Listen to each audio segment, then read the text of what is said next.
பாலாராம் மான்கர். அவரின் மகன் அவருக்கு ஈம சடங்குகளை செய்ய சீரடிக்கு போக நினைக்கிறார். அங்கு போவதற்கு முன்பாக சாயியின் பக்தையான ஸ்ரீமதி தர்கட் அம்மையார் அவர்களிடம் அவரின் இல்லத்திற்கு சென்று, நான் சீரடி சென்று வருகிறேன் என்று கூறுகிறார். அப்பொழுது அவ்வம்மையாருக்கு பாபாவின் மீது மிக உயர்ந்த பக்தி. சாயிக்கு ஏதாவது கொடுத்தனுப்ப வேண்டும் இவரிடம் என்று விரும்புகிறார். ஆனால் வீடு முழுவதும் தேடியும் எதுவும் அந்த நேரத்தில் கிடைக்கவில்லை. ஒரே ஒரு பால்கோவா, அதுவும் ஏற்கனவே நிவேதனம் செய்யப்பட்டது. அதை தவிர வேறெதுவும் கிடைக்கவில்லை. பையனோ கிளம்புவதற்கு அவசரப்படுகிறார். ஆகவே அந்த தர்கட் அம்மையார் அவர்கள், வேறு எதுவுமே இல்லை, இந்த பால்கோவாவை எடுத்து கொண்டு போய் அன்புடன் பாபாவுக்கு நான் கொடுத்ததாக சமர்ப்பணம் செய், சாயி இதை விருப்பத்துடன் உண்பார் என்று கூறி அதை அவரிடம் கொடுக்கிறார்.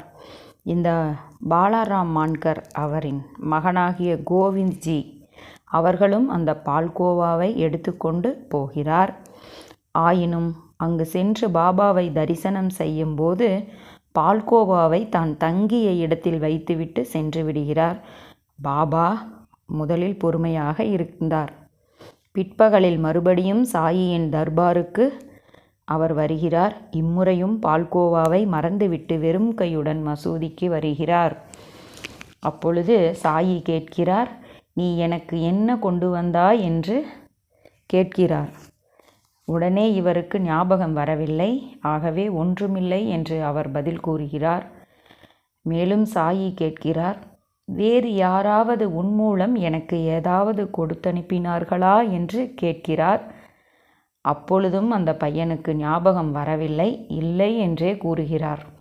பிறகு சாயி நேரிடையாகவே கேட்கிறார், மகனே, நீ கிளம்பும்போது அன்னை எனக்காக அன்புடன் இனிப்புகள் கொடுத்தனுப்பவில்லையா என்று கேட்கிறார்.